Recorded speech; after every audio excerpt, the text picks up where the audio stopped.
My friends, how you all doing today? You are absolutely in the right place, Brandon Bott. You are. We're just starting right on time, man.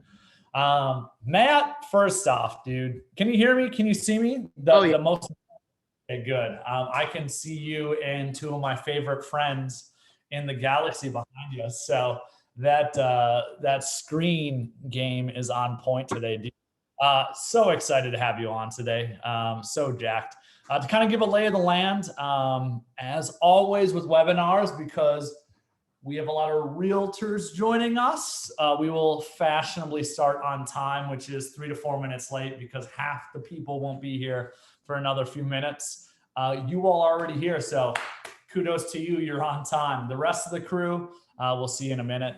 Want to just leave a lay of the land. Super excited about this conversation we're going to be having today. I'll be introducing Matt here in a little bit, so you know a little bit about him and all that fun stuff. We're going to be talking about automation. We're going to be talking about texting, right? Some buzzwords. And automation can be such a buzzword, dude. So much of it in the business space. But we're excited to share how we're leveraging automation at a really high level in our world, how we're using texting at a high level. And we want to give you some direct takeaways and give you all some value.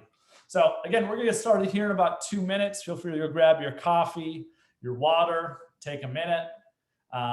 There you look at that. If you want some whiskey or some gin, no judgment, no judgment. It's noon somewhere. But we will get started here in a few moments. Again, you are at the Hatch Coaching Automated Messaging webinar, and we're with our friends 3CPO. Geez, that sounded weird in my head for a moment, and R2D2. So I just watched episode 1, by the way, recently again. That was fun. I've done that. Yeah. bro, I got to throw it back to the classic though. Empire Strikes Back.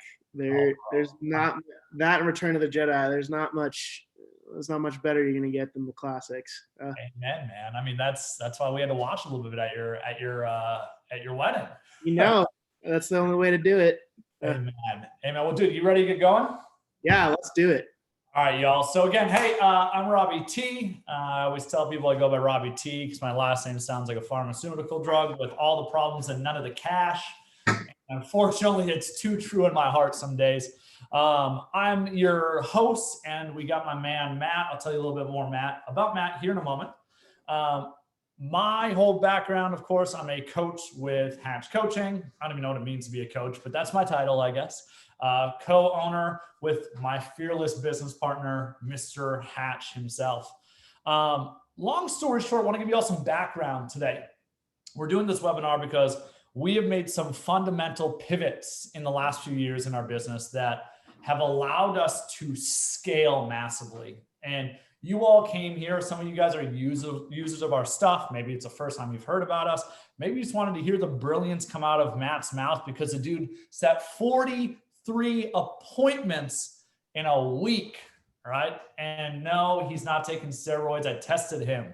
But really the big thing that we're using is automation. And automation is such a buzzword. A lot of people don't even know what automation means. And really for me, automation is simply something that humans could be doing one by one over and over and over again, and replacing it with technology, displacing it, making it more efficient and effective. So anyways, that's what we'll be talking about today is how can you use automation in this day and age to help you all convert more leads and run a more effective business. That's a little bit about me. That's where we're going today. I want to tell you all a little bit about Matt. Matt is an ISA. You've been an ISA for 2 years now, Matt? Am I spot on there? 3.5. 3.5 even. Holy goodness, man. Goodness, you're getting there. He's a fellow Star Wars geek. I think he's going to fit right in. More importantly, Matt has become one of my best friends and is such an incredible dude. He inspires me to be a better version of me. I had the privilege. He just got married. So this is a little look at that. He's got to flash that, right? I don't have mine on. Here we go. There we go. See, he inspired me to be a better husband today. I take it off all the time. But one of the cool things, he just got married a week or two ago, went down to Mexico, did a honeymoon. So if there's a little rust on Matt's brain, that's probably why. He's still in that honeymoon mode.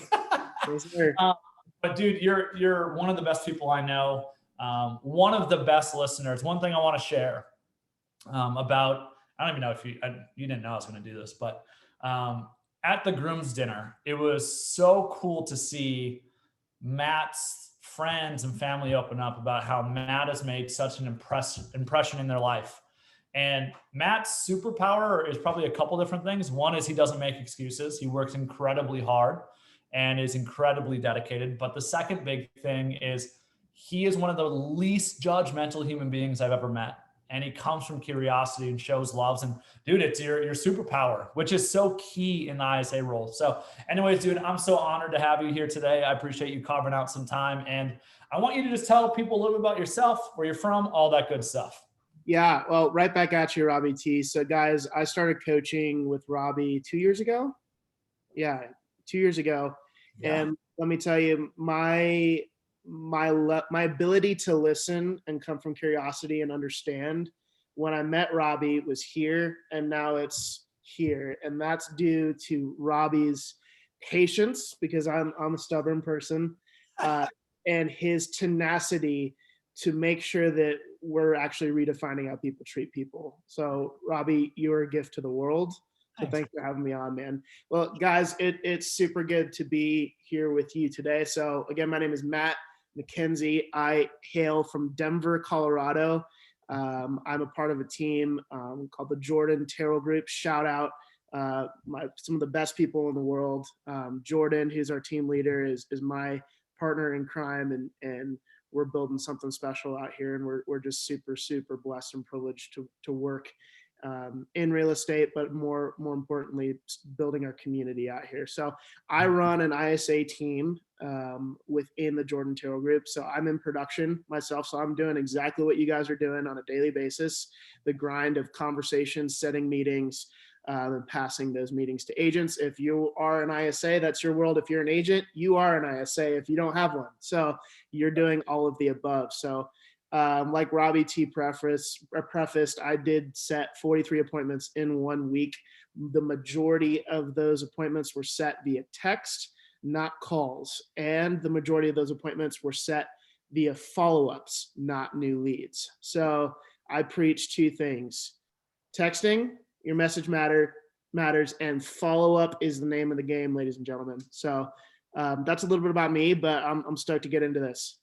I love it, dude. I love it. Well, let's start here. Let's start this journey. And first off, thank you for the kind words, brother. I appreciate them a ton. Let's get started here. So I want to start where I was as an ISA. Goodness sakes, 7, 8 years ago. I feel like I'm getting old, dude. Were you using a Rolodex? Is that what you're using? What was that? You're using a Rolodex, right? I know, man. I mean, I already feel like I'm 65 at heart, and now I feel like I'm really old because I'm using 7, 8 years. Soon it'll be 10. A decade ago, back in my day, kids, right? Anyway, so let's, when I was in ISA, just kind of give you all some color to this journey and to actually illustrate the point that like a lot of people that buy leads, they always say the leads are crap. I hear it all the time. And really what it comes down to is your mindset tends to be crap and your habits tend to be crap. And I think my story and a lot of stories like it, you're going to be sharing some as well, illustrate the point that it's usually not the leads. You see, when I came into the real estate space, I had 2 pools of leads that I was given the opportunity to chase right away. One was a pool of expired and canceled that I could call through that I had to manually hunt down because there was no tech to tell me who I should be calling back then. And the other leads, we're not even talking about this today. The other leads I chased down were 2,200 old tiger leads, right? Old leftover tiger leads. If you don't know what tiger leads are, it was Howard's company before he created Ylopo. So it was just PPC leads. That's literally all it was old pay-per-click leads. And everybody says pay-per-click leads are crap. And then when you say they're older, you say they're even crappier. And I didn't know any better. I was naive, right? And I did what ISAs did back then. I called and I called and I called the living heck out of that list, beat the doors down. And here's what's crazy is that following year, we closed about 40 deals out of those 2,200. In other words, we converted 2% out of the oldest crap in our database. And it was all about calls. There was no texting back then. What's really interesting, of course, in my tenure being an ISA over those years, again, I feel like a grandpa just saying this, right? Back in my day, it was all about the dials and dials and dials. And what's interesting is when I got into coaching, we started to see, it was the beginning of some fundamental changes happening. We could feel the wind shifting. Have you ever heard me talk about being an ISA? Have you ever heard me talk about the lead conversion game? It truly was about 4 years ago that we started to feel the winds changing. We felt like the game was starting to change. And what we saw was that people started answering the phone less, and that's a trend that still is accelerating today, right? And then we started to notice that people would respond via text more and more often. So again, I want to position this. I want to have Matt open up about what he's doing today. The old school model, if you want to take notes, right, for those of you writing down some notes, old school lead conversion model was prefaced and built on the foundation of calls, keep calling and following up, right? With very little text messages. Well, that's changed. Matt, how about you tell them about it? Yeah, and to preface this, guys, I was what I would call a cusper on the end of calls. So to give you an idea, my role or my day-to-day has shifted from making 300-400 calls a day to now I maybe make 20. So 3 years ago at a wait. Okay, because I know there's some rainmakers that are going to hear that and their jaw's going to drop. Say those numbers very slowly so people can hear it. I went from making 300 to 400 calls per day, dials like using a single line dialer, right? Or Mojo or whatever. Yep. Through old leads, expireds, new leads, you name it. And today I make an average of 20 to 25 calls per day. And most of those are not to new leads. They are to follow-ups. So you are making 7% of the calls that you used to make, correct? Yep. So are you doing 7% of the production you used to be doing? No, my production's increased. So when I first started as an ISA, obviously, if you're brand new at this, it takes 6 months to really get the ball rolling. I'd say on an average month, I will have anywhere between, without lifting a finger, have between 6 to 8 deals close just on average. And that's without me putting the pedal to the metal. So like when I was gone on my honeymoon, I had 6 deals go pending. It was great. I should go out of town more apparently. So, but on a good month where we're just driving the ship, because we have the ebbs and flows and the seasonality of our job. Yep. That could be anywhere between 15 to 20, which then it gets really fun. So yeah, my role has changed and my day-to-day has changed more from being a hunter and a killer, to use some analogy there, to responding to automation and carrying on texting conversations. So on an average, on a given time, I will be managing somewhere between 10 and 25 conversations at once with leads. And these are a combination of automated follow-ups, which we'll talk about a little bit later, new leads, or, and we're even seeing this, guys, this is crazy. I had this happen yesterday. I had a Zillow lead come in. It was a Zillow Now, like a connect call. They requested to be texted. They didn't want to talk on the phone. They requested to be texted, and I set the appointment via text message. So, we're shifting. If a powerhouse like Zillow is making it easier for people to be communicated with via text message, not call. Well, and let's pause for one moment, because I want this to all sink in, right?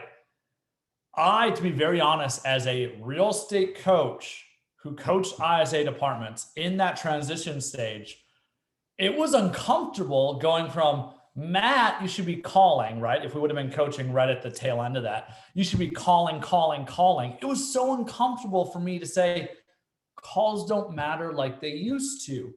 And just to be very clear about a couple different things. I want to make sure you're not hearing never call leads. That's not what we're saying. Every market is also a little bit different. Denver is going to be a much different market than Naples, Florida, right? There's going to be a lot more older demographics who answer their phone calls. There's a lot more young people in Denver who are probably going to text, right? It's just different. So don't hear this as you shouldn't be calling. But what I can say without any doubt in my mind is you got to be using texting at a really high level to be leveraging your business. And here's why. This is the funny thing, is when it comes to a phone call, the whole point of a phone call is to start a conversation, right? And the interesting thing is that's just becoming less and less fruitful. What's happening is it's like this rock right here. People are squeezing it so hard to get juice out of it, and it's just not working. The reason you'd have to make, at the tail end of us making calls, we would make $1,000 in a day and contact 20 people. It's like pounding your head against the wall. And then, of course, what we're also seeing is that the quality of the contacts on the phone, you're getting a lot more animosity, a lot more frustration from leads, right? Is that fair to say, Matt? A lot more pissed off people. That's totally fair to say. So like 3 years ago, I forced registration, which is, for those who don't know, is a lead who signs up to look at homes on your website. That is what a forced registration lead is. Yep. We historically would call them within the first 5 minutes. Now, historically, data said if you call within the first minute, they're probably still on the website looking, and now their phone's ringing. Yep. So I would challenge each of you here on the webinar, put yourself in the shoes of the person receiving that phone call. I just put in my information, name, phone number, and email. Now I'm receiving a phone call 2 seconds after getting on this webpage. Yep. What are they feeling? If their intent is high, they don't care. Yeah, if they raise their hand saying, I need help, 100%. If they raise their hand saying, I need help, hey, by the way, guys, if someone raises their hand and says they need help, call the lead first. Amen. Yes. Don't text them. Just call the lead first. Do the work. Have the conversation. It'll be a better connection. But as we know, because data shows, forced registration leads, they are higher up the funnel. So their intent is lower. Their time horizon from to enter the market, it's like, what's it, like 12 months, 8 to 12 months? Yeah, our data shows our average PPC closing is 640 days after registration.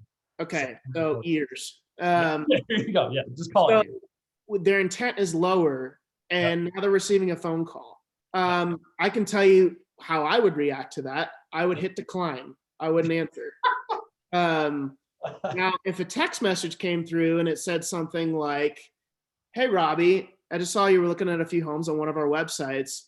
I wanted to follow up. Were you just looking for fun, or maybe thinking about making a move soon? Something to that realm. Yep. What we've seen is people are more likely to respond to that. And most of them say, I'm just looking for fun. Guys, you know how many appointments I set with the first response, I'm just looking for fun? Because there's a conversation to be had there. What does that mean to them? So we'll get into that a little bit later. But that's, I'm just going to affirm what Robby said. The game's changed. And let's talk about this, Matt, right? We're in this transition phase where it's still transitioning. We're not even 10 years into this. Hell, I've been in the business for 7, 8 years. I don't even remember.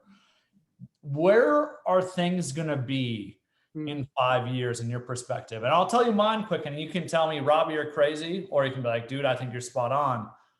If I ever want to see the future, right, I go look at the kids. I go look at 15 to 20-year-olds because they're naive enough to not have these old habits, like listening to the radio, right, or something along those lines. Right? When was the last time you turned on a radio, Matt? It comes on in my car automatically sometimes. Yeah. Sometimes, not before we put our iPhone in. Yeah, exactly. It's like that noise you don't want to hear, right? If you want to see where the world is going, Go look at the kids. Go look at 15 and 20-year-olds who just have a little bit of money to start doing some things, making economic decisions themselves, and see what they're doing. And here's what I keep seeing.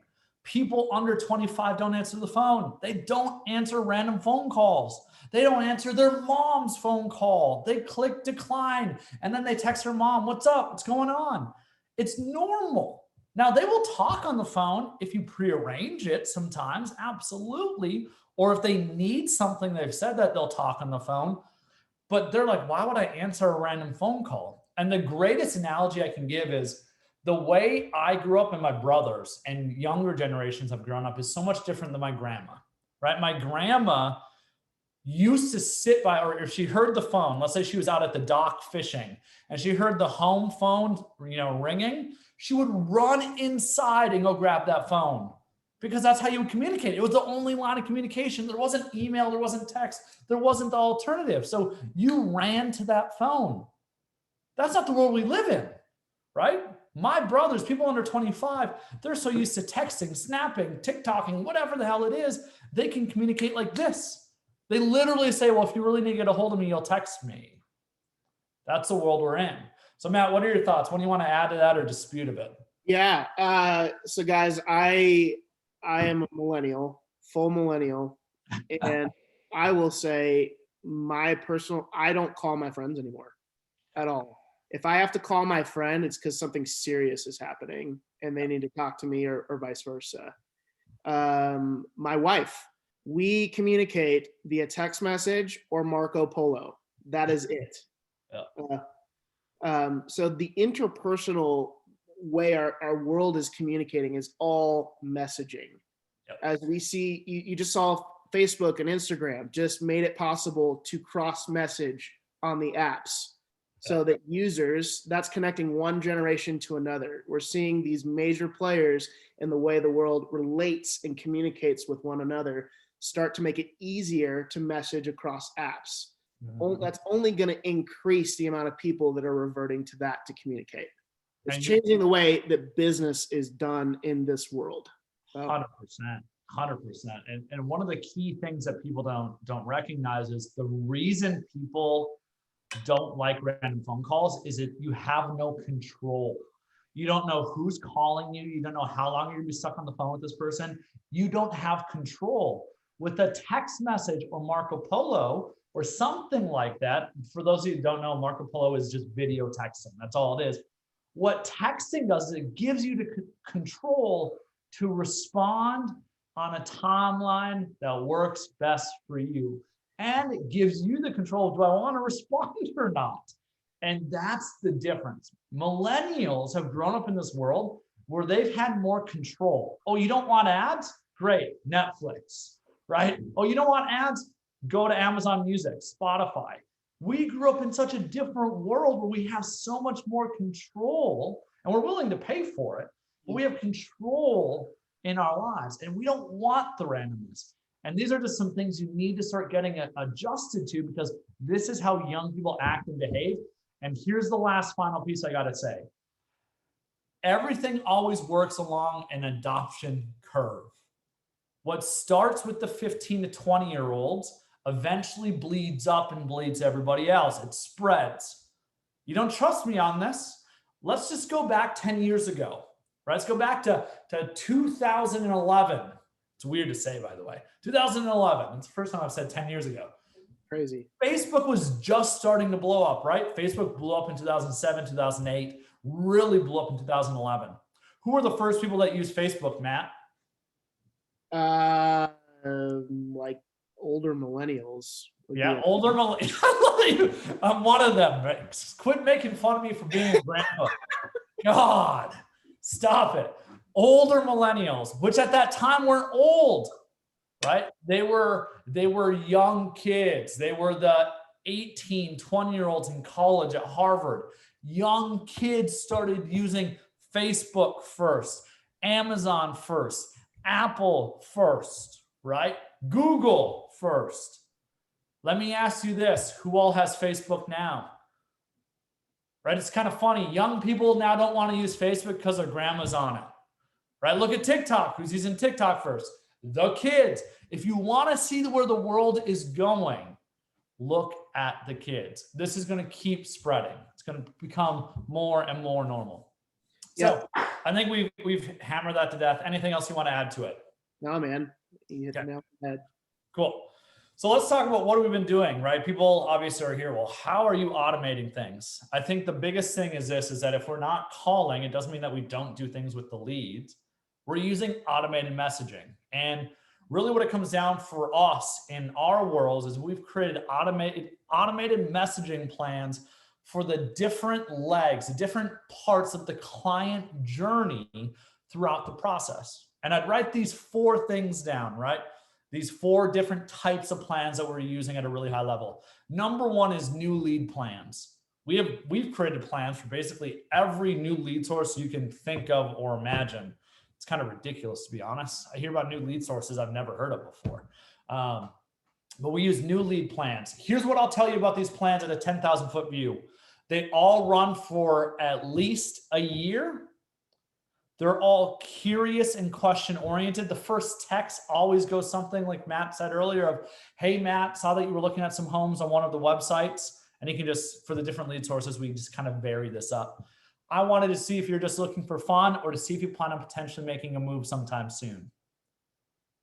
Day 2, it asks a little bit of a different question, right?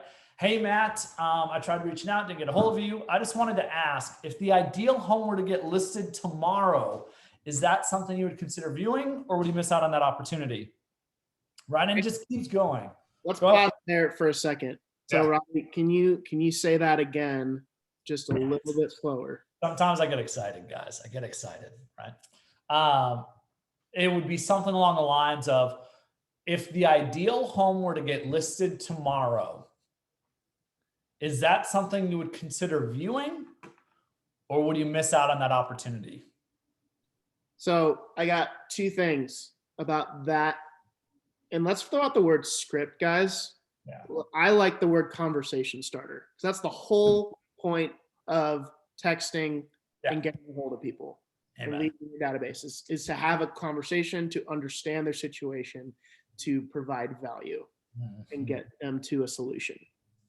So what Robby just said, 2 things. He prefaced it by, hey, tried reaching out to you yesterday. So the most important thing that I'm seeing in automated messaging is your message can't look automated.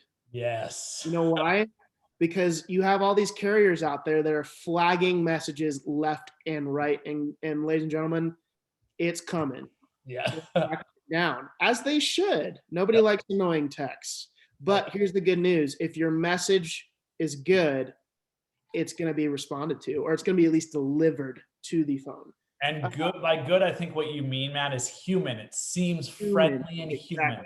Conversational nature. So what Robby just started with, hey, tried following up with you yesterday. You can automate that. That sounds human. That sounds like you typed up that text message and pressed send, but you didn't. So that's important. And then 2, he mentioned if the ideal home came on the market, is that something that you would consider viewing, or would you be okay missing out on that opportunity? Who here likes to miss out on an opportunity? Oh, wait. Just kidding. Someone's got to be that guy. That was me. Right? That was a trick question. Yeah, right. Nobody likes to miss out on an opportunity. Yeah. But it opens the conversation. What does their ideal home look like?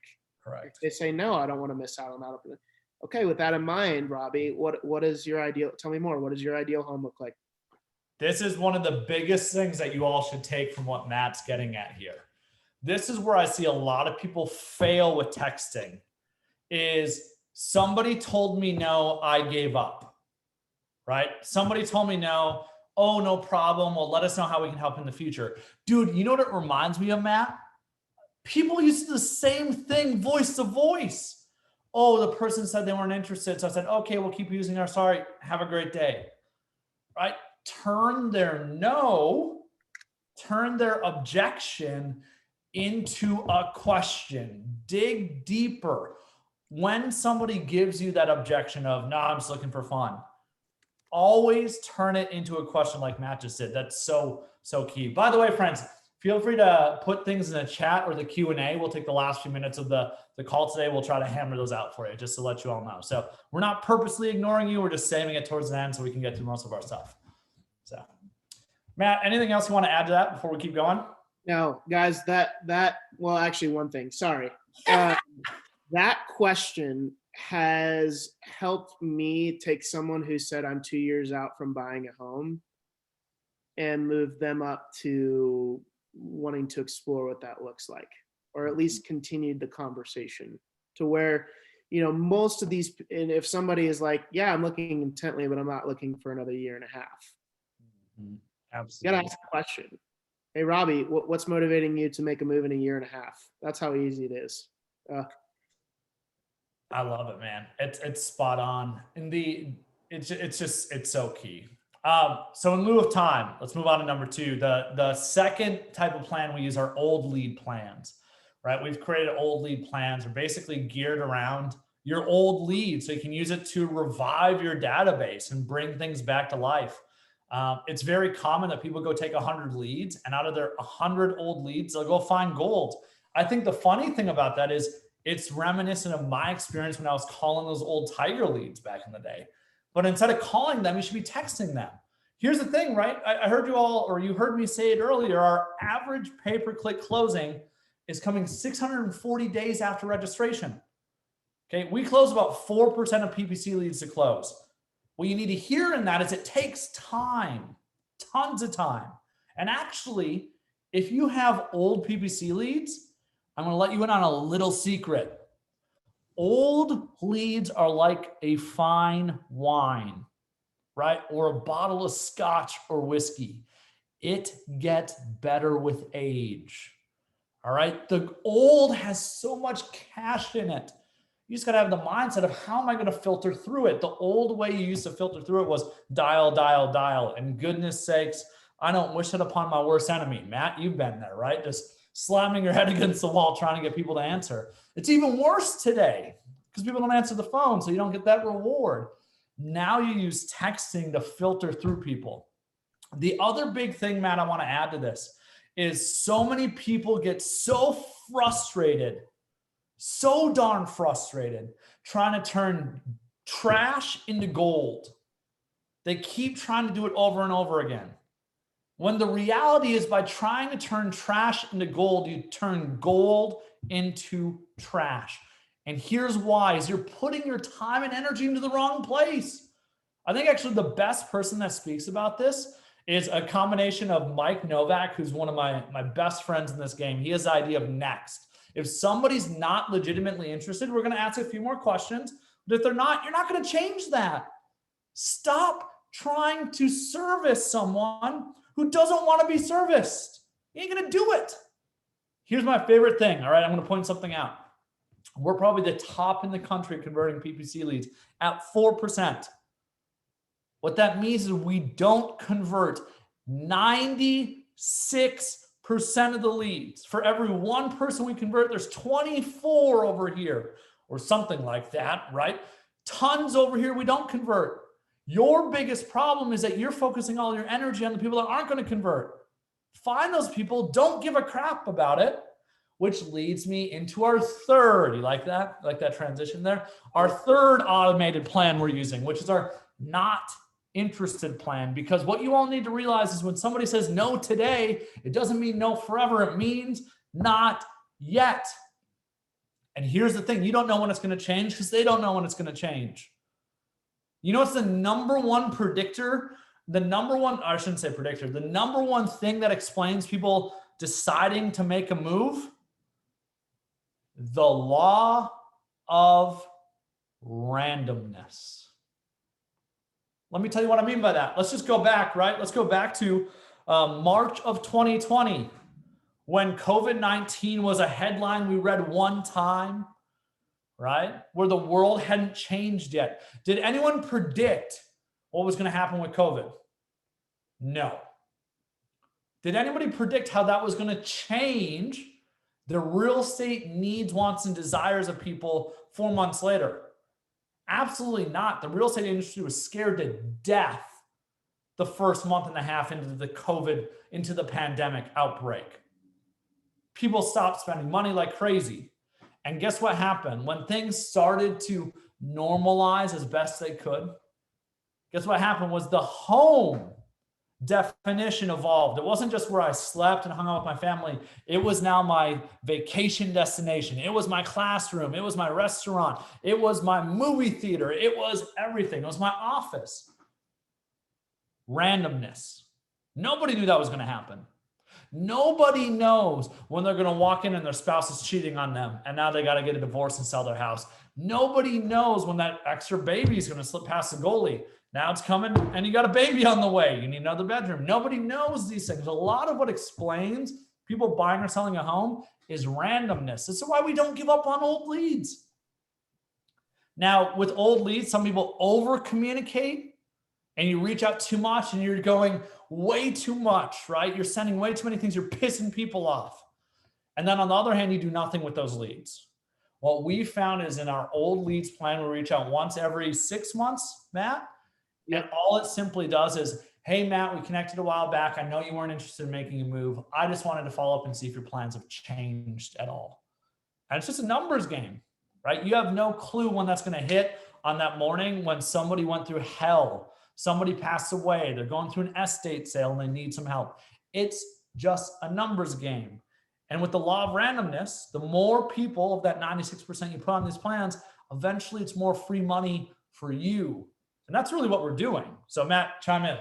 Let me give a real world, like as real as it gets, guys. And I might get choked up here, but so we have a lot of old leads in our database. We run these types of plans on all of our old leads. So not interested or old lead plans. Someone responded to a version of our not interested plan a couple versions ago. So many of you know that there was a shooting that happened here in Boulder where an officer died and as well as 10 other people. It was tragic, just to add to all the stuff going on in our world, right? Well, this person who responded, the ISA who was working this lead responded saying, what's motivating you to make a move? Well, the response was, my son, Eric Talley, was the officer that was killed in the Boulder shooting. So 2 things, follow-up matters. Second thing, ask people their motivation because you never know what it is. And at that moment, do you think we talked about real estate? Heck no. We became humans and we took the deal off the table and we just simply added empathy. And there's not really much you can say in that situation, but be a human being. Ask people what's motivating them because you never know. And don't assume. Like, you never know why the person logs on your website to look at homes. And that's just, I've had time and time again, as I keep doing ISA work, I keep running across more reasons to not make assumptions. You never know. You never know what it might lead. So that's a real world example. Yeah, it's a heartbreaking example, but I'm honestly very glad that it happened because you were there. Those are God moments, man. You were there for a reason. And the numbers game just helped tee up those opportunities of how can we help those people in that situation. If we don't automate that text, it doesn't go out. You don't have that conversation. Another, a little more lighthearted example on the opposite end was, Jim had somebody respond to that not interested message. And they said, yeah, call me right away. Right. So again, the message they got was, hey, Matt, we connected a while back. I know you weren't interested in making a move. I just wanted to follow up and see if your plans have changed at all. Very open-ended. The interesting thing then, of course, is somebody responded and said, yeah, give me a call back right away. So Jim reaches out, calls them, and sure as heck, this person had walked in on their wife sleeping with the UPS guy just hours beforehand. And imagine being that person getting that text. You feel like that's divine intervention, right? Like, and it's just a numbers game. Just luck, random, right? Does anyone have the wife is going to be sleeping with the UPS guy follow-up plan? I don't think it's out there, right? I create more plans than anyone I think out there. And you just don't know that stuff. They don't know. The human experience, the most likely explanation for a lot of it is randomness, random things happening. And we want to stay in front of people. So that's why we have the old lead plan. And then finally, the fourth type of plan that we're using is something we call fully automated follow-ups. And I think, Matt, I'm excited to hear your perspective on this. I actually think this is the best one, simply because everything we just talked about with new lead plans, old lead plans, not interested lead plans, what that does is it gives you more solid at-bats, right? And where you're taking people, filtering them out into not interested, so they go on the not interested plan, or they tell you to screw off and die, so you don't delete them from the database, but you update that so you're never going to work with that person ever again. Or they go into your follow-up bucket. And this is where ISAs in the past have had massive pain points. I've had the privilege of coaching some of the best ISAs in the country. And what happens is your first year sucks being an ISA. Years 2 and 3 are fun. And then beyond that, it's tough because maintaining and growing your pipeline, you can't scale it. You don't have time until we've created fully automated follow-ups. And here's what fully automated follow-ups do is they're pre-built plans that use voicemail drops and text messages. And what it does is it does the follow-up for you. So instead of you having to call a lead back a year later, like you do as a normal follow-up, right, which is time intensive, and let's be real, if you're busy a year later, you're not going to do it. I know how the game works. I've been around it too long. Rather, this just does the follow-up for you. So what you do is you put them on the plan, and the plan follows up. And instead of you having to do the follow-up, the lead follows up with you. And I think this is actually the coolest thing that we're using for automation. Now, you got to have a well-written voicemail drop. You got to have good text messages as well. The quality of it has to be quality, or the quality has to be pretty solid. But Matt, why don't you share a little bit how you're using that? Yeah, 3 things, 2 principles and a real world example, because I love just boots on the ground, real world examples. So principle number 1, when the lead responds for the first time to one of your text messages, and let's say it's a new lead, and they say we're just looking, do not put them on an automated follow-up plan. Right. Amen. Automated follow-up plans are for qualified leads only. Yes. They won't work otherwise, or they won't work as well. What does qualified mean? Define that. Qualified means you have gained an understanding of what is motivating someone to make a move, what they're looking for, how they're going to do it, aka have they met with a lender, are they paying all cash, their timeline, and their expectations of the person that is going to help them do that.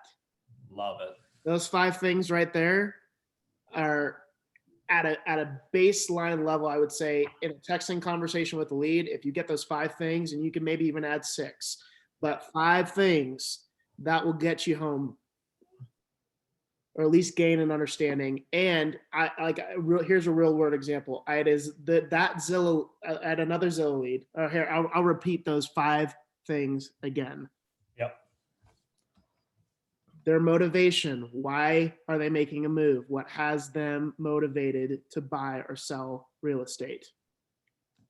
2, what are they looking for? Their criteria, things like that.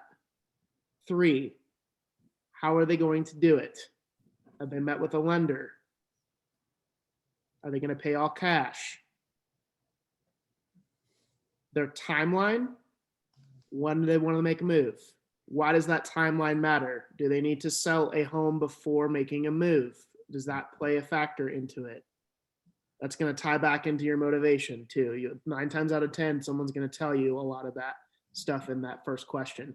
And 5, what is their expectation of the person they're going to align with to help them do that? Friends, that last question, if you're not asking that question, do yourself a favor and start doing that today. Your appointments will be better. Your relationships with these people will move from transactional like a business relationship to winning a friendship. Friendships are much, much better than business transactions because friendships multiply. There you go. You killed it. That's money right there. We should wrap up right there. Now, real world example. Sorry, I was getting back to that. I had another Go lead that requested, by the way, to be texted. It wasn't a call. This just happened the other day. Full on conversion conversation, went through the whole gambit, discovered those 5 things.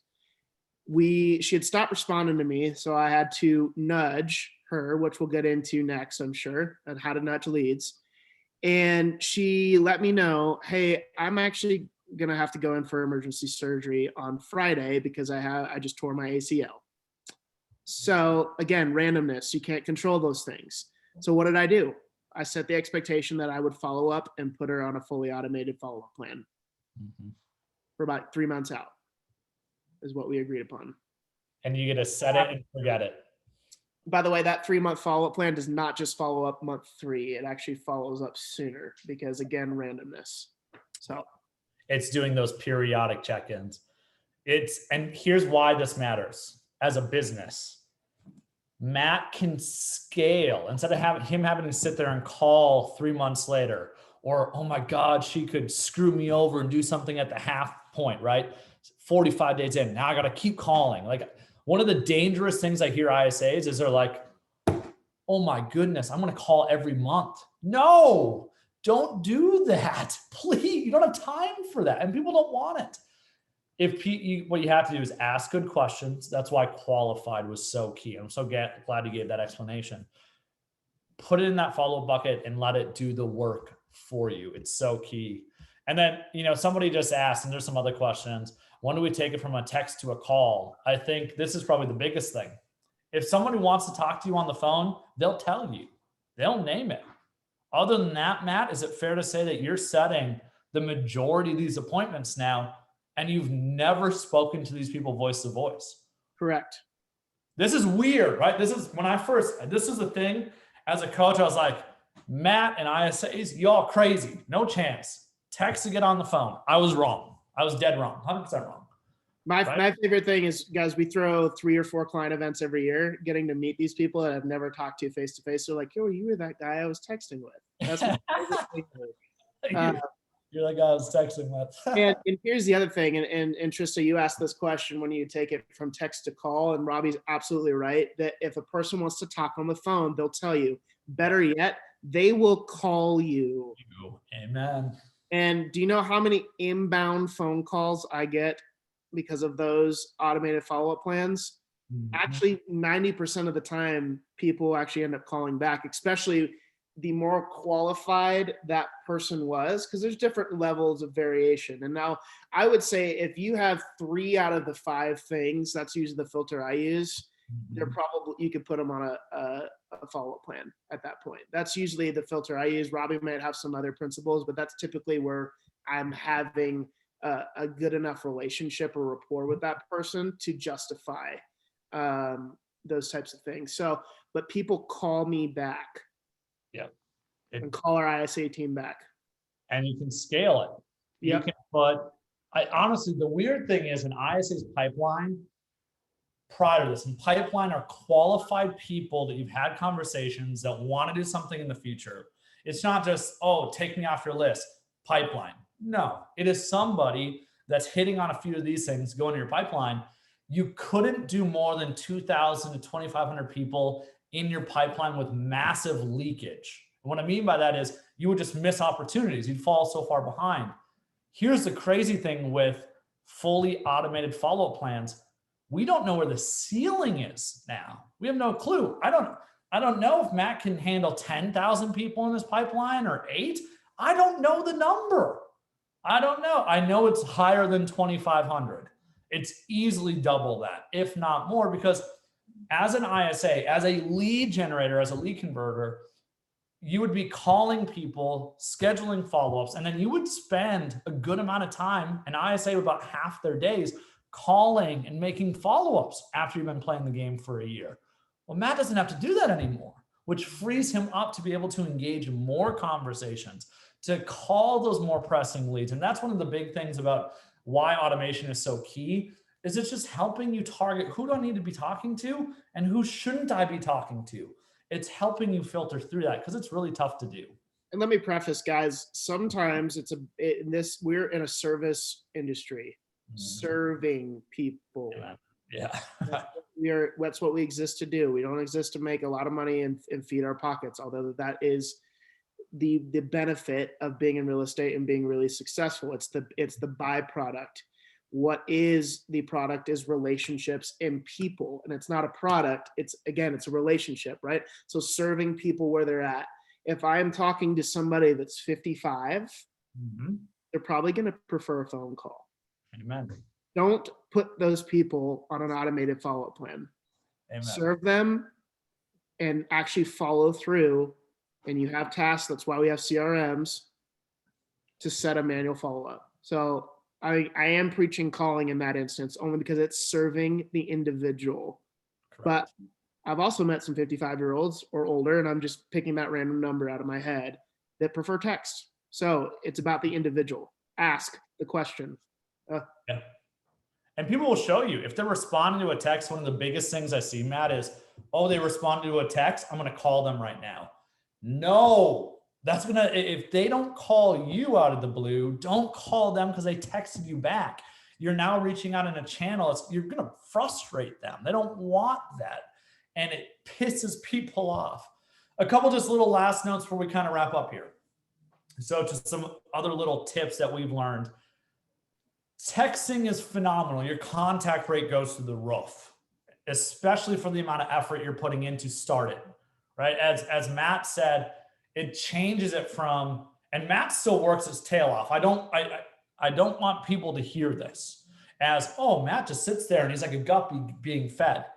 The reality is that Matt is engaged in texting conversations all day long, 8 o'clock at night, 7 o'clock, 6 a.m. on a Saturday morning. Lead converters, you can't escape it, right? People are texting you back or calling you back all the dang time. That's major pro, is that your contact rate goes up. The pain about texting is your conversations traditionally move much more slowly. We're in a 5 to 10 minute, 15-minute conversation on the phone. You learn a ton of information. That's going to take you hours or a day or days of texting back and forth. So you got to get used to that. That's just one big thing. The other thing is it's so much more risky. And what I mean by risky is you text a lead. If you don't have some mechanism in place to save yourself, there's a chance that when you send that text out to a lead, if I manually send a text to Matt, if Matt doesn't text me back because he forgets, he gets tired, right? Or maybe he didn't want to, I need to re-nudge him, right? Nudge him in the conversation. That's so key. So I think really those are just some little tips as well, and just some perspective for you. Anything else you want to add? Any final thoughts before we wrap up here? And we'll start doing, I want to hit on a few things and we'll get into the Q&A real quick. Cool. 3 nudge texts that I use just practically a lot. Let me know what you're thinking. Thumbs up. Either way, let me know. We're here to help. Or 3, just wanted to nudge this to the top of your inbox again. That one's huge. Yeah. So good. One other is just wanted to make sure you saw this. Same thing. Humans are humans. You know what's the number one reason people don't text you back? They're in your text, maybe writing it, and sure as shit, they get, I just swore, but oh well. They get a notification from Instagram or TikTok, which is way more appealing. A really good example, I was texting somebody back. I saw that Matt tagged me on Facebook in his wedding photos. What's more appealing, texting somebody back or seeing myself in a wedding photo? Definitely that one, right? So 100%, dude, that's key. Let's wrap up here. So here's the last couple things I want for you all. We'll start here. We've already created messaging and systems for people that are Sierra users. A lot of you have probably heard of that. And really it's people plug and play. Some of you guys that are on here today are some of our users, right? I saw Alex Rivlin and Dan pop up. Really great people. Yeah, share those. That'd be great, Matt. That'd be awesome. And basically people pay to use our messaging plans, and it's plug and play. And really the whole point is creating these plans is a mental nightmare, to be completely honest. It's a lot of work. We have that available for Sierra Interactive users. We are in beta officially for Chime and Call Action users. Chime, of course, is a CRM. Call Action is an add-on. And really the primary place for Call Action is people that are using follow-up bots. All right, so definitely if that's something you're interested in, reach out to either of us, Facebook message. Matt and I are working on this all the time together. Matt is really taking the lead on the Call Action stuff. So that's been really cool. The other big thing is we just released it, a how to text leads module for you and your team. And what we'll do is in the email, since you all signed up for this, you'll get an email with the link for that. It's, I want to say 6 or 9 lessons that goes pretty deep into examples on how to text leads. It's little things like we've talked about today. You all might want to check that out as well. And let's see, anything else that you can think of, Matt, that we should be adding there before we start doing some or getting through some of these questions? No, that's it. Okay. All right, let's see here. Just going to scroll up. Let's see. I'm trying to go through these. Give me one moment, friends. Just looking at this. Do you time block for returning text? That's actually, I want to start there. Do you time block for returning text? I think what matters more than time blocking for it, although that's a great idea, is developing a habit to do it pretty regularly. The pain point with automation is your inbox fills up. And if it fills up to like 100 or 1,000 things sitting there, you don't know when something new comes in, you just give up and you fall behind on all your messages. But I think it's really great. Definitely time block. I think it's really important that you're responding to texts within an hour or 2 of them messaging you. Sure as heck, don't wait till the next day. I think speed to response is huge with these people. So and on our team, the standard is 15 minutes. So we're even cutting it down even more, especially between working hours. If it's 10 o'clock at night and you're sleeping, it's one thing. But if during working hours, we're 15 minutes or less. Speed to response is everything, guys. And the other thing that's changed the way I manage conversations is what I call canned responses. Yeah. So right now I can have an entire conversation with a lead minus a few different personalization of things and not type anything. Mm-hmm. That is possible in most lead conversion systems that we have. You have to, now your message matters more than anything, and attention to detail matters more than anything, because if you choose the wrong canned response, you're screwed. And you probably put little tweaks on that once in a while. Yep. Or I'll add to it or subtract to it, but the time, so that's how I can manage, and the ISAs out there that are playing this game at a high level, they can manage 25 conversations at once, not because they are manually typing in those responses. They are using canned responses that are templated responses essentially, but your message matters. And I start with 2 things. With that in mind, blah, blah, blah, blah, that's a great continuing on the conversation and asking a question, or help me understand. Oh my gosh, help me understand. Tell me more. You know, I'm going to buy Robby T a shirt or a hat that just says "Tell me more" on it, because that's his staple thing. Tell me more. Yeah. When Robby and I are texting, he will honestly just respond, "Tell me more," 9 times out of 10. So it's great.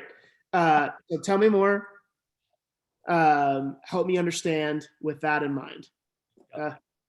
We go in that texting module. I give examples of that. In our ultimate guide to lead conversion, we even go deeper into it. So super nerdy. Next question real quick, Matt. How many times do you try to reach a lead before you label it unresponsive? Really, I think what it comes down to, that plan runs for a year. It's reaching out 23-ish, 24 times, forget the number, over a year. Really, it's if they've gone the full year, we just go put it on not interested. We don't care. Put it in the not interested pile, move on. Quit wasting mental energy on people that don't respond to things. It's just not worth it. Is there a number of contacts that you target to have in your mind in your database per agent? That's really tough. Alex had asked that, Alex Rivlin. That's really tough because every agent's in a different place. ISAs are in different places. What I really monitor is what are they doing with the leads they already have? And the way I look for that is in our world, we look at their filters to see are they ahead or behind on what they're supposed to be doing? What's their inbox look like? So I think those are the measures you want to be looking at. If they're way behind, they're getting too many leads. Someone is a Ylopo user. Let's see here. They asked about the Hatch ISA. Really, the Hatch ISA was me taking a lot of this lead conversion nerdiness. The Hatch ISA, in my personal opinion, is never going to be as good as Matt or a good person responding. But Matt uses it. We use it to leverage and chase our Ylopo leads. I think a lot of people use it in complements to even using our messaging plans, and that's been really successful. The problem with it is you can't customize it. So somebody responds and they're 6 months out, 9 months out. You don't have a fully automated plan you can put them on through Raya, right? That's in your voice. It's a voicemail drop, that sort of thing. So if you have more questions,